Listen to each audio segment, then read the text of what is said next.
Good morning, I'm Jerb De Castro from BSIT 4A. This is my project in Networking 1. Pag na-click nyo yung PC, then makikita nyo yung desktop. Then click command prompt.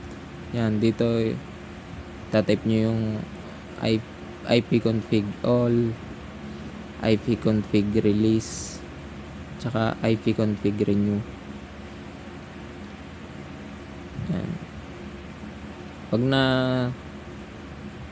na-type nyo siya, tatype nyo naman yung ping 172.16.0.20. Yan, then enter. Antay lang natin.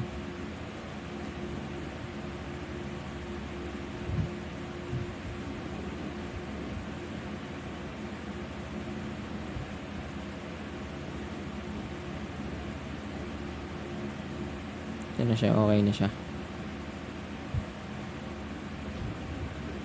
Din dito, pupunta naman kayo sa web browser.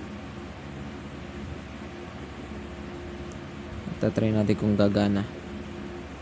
Then tatype nyo is www.tsrb.edu.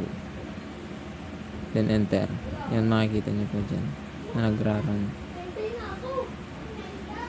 Then try naman natin yung isa, www.internal.com. Yan, okay na po. Thank you.